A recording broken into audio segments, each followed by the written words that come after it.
राम ज्यांचे नाव आहे, अयोध्या ज्यांचे धाम आहे, अशा रघुनंदन प्रभू श्रीरामांना आमचा त्रिवार श्रीराम समर्थ रामनवमीच्या खूप साऱ्या शुभेच्छा. तर मी सकाळ सकाळ झालेली होती, छान अशी रांगोळी वगैरे काढली होती, कारण आज रामनवमी होती हे तर तुम्हाला सर्वांना माहितीच आहे. तर त्यानंतर आज रामनवमी असल्यामुळे सर्वांना सुट्टी होती, तर मग बेत असा काय होता, इडली सांबार होता. तर इथं मस्त असं इडलीचं पीठ आंबवलेलं होतं आणि कसं खायचा सोडा वगैरे काहीच टाकायची गरज नाही. उन्हाळ्यामध्ये छान असं बॅटर मस्त होतं. सकाळी उठून पाहते तर माझं बॅटर पातेलीच्या खाली देखील आलेलं होतं थोडंसं. तर मस्त हे असे 4 इडलीचे पात्र वगैरे मी असे लावून घेतले. बघा आज काय माझ्या मनात एक विचार आला की आपण दुसऱ्या यूट्यूबरचे वगैरे व्हिडिओ आपण पाहतो, तर त्यांचं पाहिल्यानंतर मला तर म्हणजे खूप छान वाटतं की ते खूप छान करतात वगैरे म्हणून. मग त्यांच्यासारखं आपण बोलायला पाहिजे. पण खरं सांगू का तुम्हाला मैत्रिणींनो, तर दुसऱ्यांची काही कॉपी करायला गेलं का ते आपल्याला तर काही जमत नाही. म्हणजे मला तर काही जमत नाही. आणि कसं देवानं प्रत्येकामध्ये काही ना काहीतरी एखादा उपजत गुण दिलेलाच असतो आणि तोच गुण आपण पुढे देखील सांभाळून ठेवायला पाहिजे.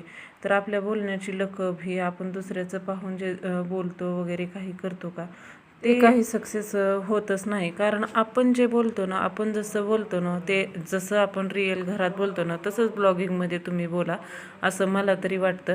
आणि माझं कसं आता बोलणं वगैरे थोडंसं हळू आहे, तर चालतं, इट्स ओके. कुणाचं हळू आहे, कुणाचं फास्ट असतं, ज्याची त्याची पद्धत प्रत्येकाची ही वेगवेगळीच असते.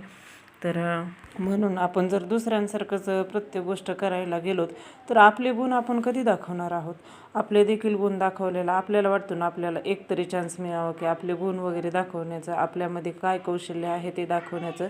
तर इथं छान यूट्यूबवर म्हणजे प्लॅटफॉर्म आहे की या ठिकाणी आपण आपल्याला म्हणजे सिद्ध करू शकतो.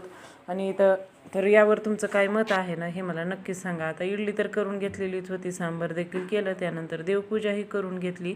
छान असं जास्वंदाचं फूल आलेलं होतं तेच ठेवलं. त्यानंतर इथं मयूने आमच्या काही ग्रेटिंग्स वगैरे केले होते आणि आमची ॲनिव्हर्सरी आता लवकरच येत आहे ना, तर त्यासाठी देखील तिने केलेली होते.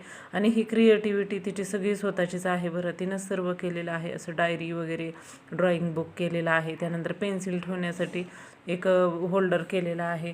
त्यानंतर ही एक कुंडी होती ना, कुंडीला असं छान तिनं पेपर वगैरे फोल्ड केलेला होता आणि त्यामध्ये असं छान ठेवलं. आणि तिचा बघा चेहऱ्यावरचा आनंद किती दिसत आहे, कारण ते तिनं ते स्वतः केलेलं आहे. बघा ह्याच्यावरूनच तुम्ही समजून घ्या, आपल्यामध्ये जे गुण आहेत ना तेच आपण दाखवले पाहिजेत. इतरांचं वगैरे काय घेणं काही ते बरोबरच नाही, त्याने काहीच होणार नाही. हो बरोबर आहे, आपल्याला यश देखील कसं मिळणार, आपल्या जे गुण आहेत ते दाखवूनच आपल्याला यश मिळवायचं असतं. तर चला इथंच एंड करते आणि एक छोटीच विनंती आहे, लाईक शेअर सबस्क्राईब.